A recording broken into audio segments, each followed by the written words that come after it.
तुमचे माझ्या व्हिडिओमध्ये स्वागत आहे। व्हिडिओ कुठेही न स्किप करता पूर्ण बघा आणि आवडल्यास लाईक आणि सबस्क्राईब करा।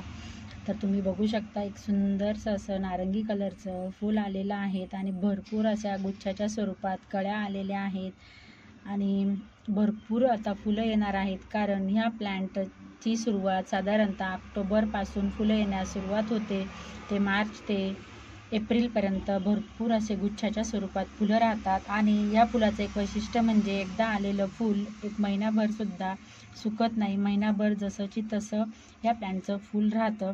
आणि या प्लॅन्टचं एक वैशिष्ट्य म्हणजे आत्ता हिवाळ्यात याला भरपूर असे फुलं येतात आणि हे प्लॅन्ट कसं लावायचं इथपासून आपण आज सुरुवात करणार आहोत। प्लॅन्ट तुम्ही कटिंगपासून किंवा या पानांपासून पण लावू शकता। एक छोटीशी एवढीशी कटिंग मी साधारणतः ह्या प्लॅन्टची लावली होती, आणि आज हे झाड इतकं सुंदर असं झालं आहे। भरपूर अशा नवनवीन फांद्या आल्या आहेत आणि फांद्या आल्यामुळे काय होतं की भरपूर असे फुलांची जे प्रमाण आहेत ना ते झाडावर येते, कारण एक जर फांदी राहिली तर त्या मापातच त्याला झाडाला फुलं येतात।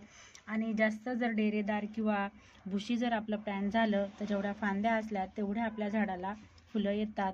तर हे जो कलर आहेत ना हा सुंदर असा नारंगी कलर आहेत आणि भरपूर असे वेगवेगळे कलर्स किंवा वेगवेगळे आकार यामध्ये आहेत। म्हणजे हे जर छोटी साईजचं फूल आहे तर मोठ्या साईजचं पण फूल आहेत।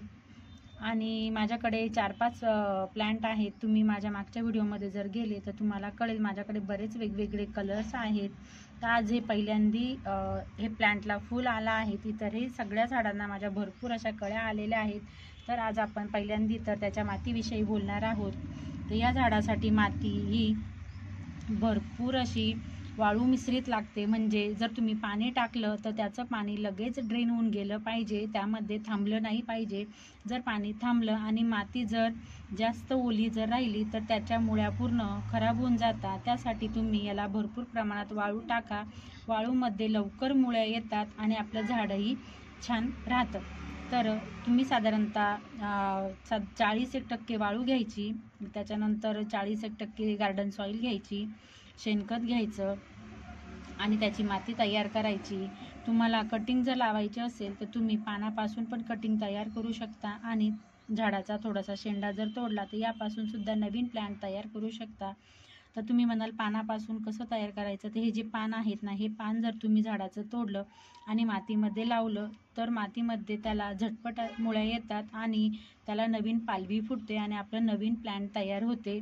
तर तुम्हाला सांगते ह्या प्लॅन्टचं वैशिष्ट्य म्हणजे भरपूर असे हिवाळ्यातच फुलं येतात आणि उन्हाळ्यात त्याची काळजी जर घ्यायची म्हटली ना तर कुठली जास्त काळजी घ्यायची गरज नाही, पण पावसाळ्यात अशी भरपूर काळजी घ्यायची असते, कारण जास्त पावसामुळे आपले प्लॅन्ट खराब होते आणि त्याच्यावरती रोगाचा प्रादुर्भाव लवकर होतो। त्यामुळे तुम्ही त्याला पावसाळ्यात सेमीशेड एरियात ठेवा, त्याला जास्त पाणी देऊ नका आणि त्याच्यावरती एक सफेद कलरच्या अळीचा जो प्रादुर्भाव होतो त्यासाठी तुम्ही त्याला नीम ऑइलचा स्प्रे करा आणि आपल्या झाडाची काळजी घ्या, म्हणजे आपल्याकडे वर्षानुवर्षे हे प्लॅन्ट जसेचे तसे राहील। तर चला, तुम्हाला माझ्या प्लॅन्टचे फोटो आपलं फुलं जर आवडले असतील तर माझ्या व्हिडिओला लाईक आणि सबस्क्राईब करा।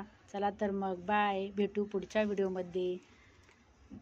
मला आवर